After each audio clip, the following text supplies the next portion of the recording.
My company falsely accused and terminated me. I sued them and didn't agree with their settlement. I held a management position at a company. I asked a non-management employee of the opposite intimacy to step into another room to discuss her performance away from other employees. She was going through a divorce and had made a few mistakes, and while I didn't want to embarrass her, I did want to make sure the mistakes were addressed. She acknowledged it and thanked me. An hour later, I was escorted from my office by security and was informed by my boss that an intimate harassment complaint had been made, and proper protocol was to suspend me. I asked what it was and was told, "We need to investigate. I can't disclose that." He assured me that it shouldn't take long and if I wasn't guilty of anything, I'd be paid for the time out. I again asked what the accusation was and was told that as there was an ongoing investigation, I was not permitted to know, but if they had questions, I would be contacted. I wasn't happy, but knowing that I didn't do anything wrong, I left the building. Later that night, I received a notification on my phone that my email password was incorrect. After 2 days, I called my boss asking for an update and was told he was not available, but I would hear something soon. I began calling daily and received the same response. Finally, I received a letter in the mail informing me that I was terminated for exposing myself and requesting intimate favors from an employee. The employee listed was the young lady I had pulled into the side room. I immediately called up my boss and was told, he is unavailable, and said to say the matter is closed. My buddy, the IT guy,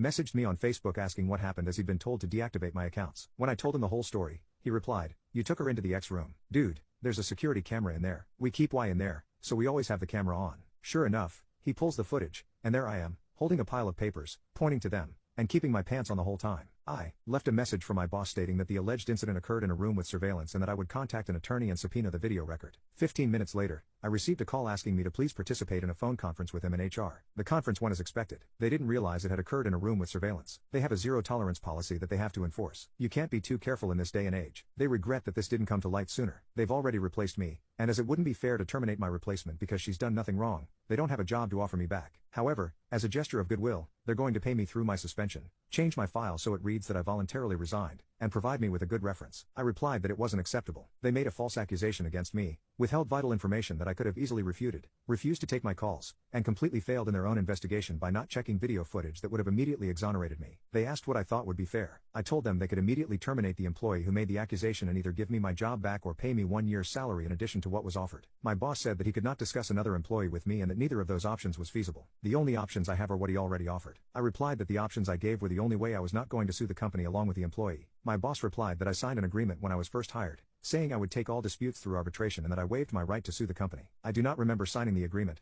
and I have not seen it, but it apparently says that I will take all disputes to arbitration. I will bear the costs of arbitration, and I will accept the decision in arbitration. He stated that I would not fare any better in arbitration than he's already offered, and I'll be out the money to cover the arbitration. I feel like I'm being bullied here. I don't think he would have scheduled a phone conference as soon as possible if he didn't think the company was vulnerable to a lawsuit. I'm waiting for a call back from a few employment attorneys. Update: quite a bit has happened in the last few weeks. After hearing what happened, a friend of mine at another company told me his company had an opening. I applied and interviewed, and in the end, the manager asked me what I'd like to be called. 2 days later, I got a call saying they'd gone with another candidate. My friend admitted to me that he'd gotten some flack for recommending me. Apparently, HR had worked with one of the employees at my former company and called the employee to ask what the deal was with me. To which the employee responded, he got fired for intimately assaulting a subordinate. I think he's actually being charged criminally. It's a nightmare that won't end. Long story short, I lost my poop, and called up my old company. The boss wouldn't get on the phone with me. Had an attorney draft a letter of demand and send it off. Had another phone conference scheduled. They once again regret that an employee provided a reference outside of the prescribed channels. The employee was coached on the proper way to handle such requests. My attorney informed them that in addition to wrongful termination,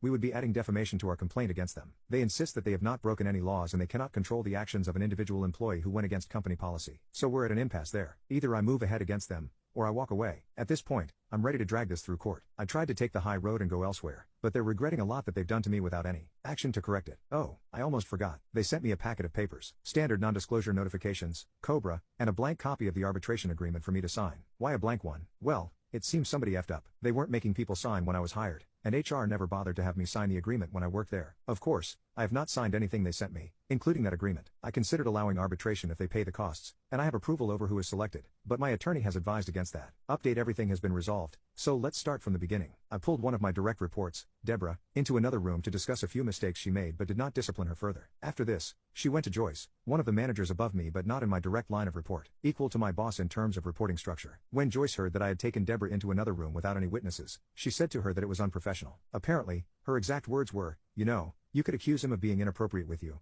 and I would have no choice but to believe you." This was repeated several times, with a strong emphasis on no choice. Joyce then asked Deborah if I had been inappropriate with her, saying, "It will only happen again if you don't speak up now. If you do now, we can take action." Taking the not at all subtle hint from Joyce, Deborah accused me of exposing myself to her, and I was placed on leave pending an investigation. Joyce immediately sent out an email that nobody besides the secretary was to speak with me without an attorney present, and told the guy, Paul, to deactivate my access. James, my boss, received a resume from Terry, an employee in Joyce's department, who applied for my job before the close of business that day, and she was hired. Paul and I talked, and he provided me with a video proving my innocence. The company continued to stonewall me and refused to talk to me. When they did, they attempted to push me into arbitration and to retroactively sign an arbitration agreement. I cut my losses, took another job, and was ready to move on. Sandy, an employee in Joyce's department, broke protocol, talked to HR at the new company, told them I had intimately assaulted a subordinate, and cost me the job. So that brings us up to date. My attorney and I launched a civil suit against the company and Deborah. Bet you're wondering how I know the above. Well, good old Joyce said she'd protect Deborah if she came forward. Unfortunately, that only extended to her job. So when she was named individually in this suit, corporate told her they would not be providing her an attorney. After realizing she'd be putting her house up for collateral, she was all too willing to throw Joyce under the bus. Joyce went to Paul, the guy, who was one of her reports, and gave him a list of footage to be procedurally wiped as part of an archive clearout. He pointed out that the incident with me was on that list and part of an ongoing investigation.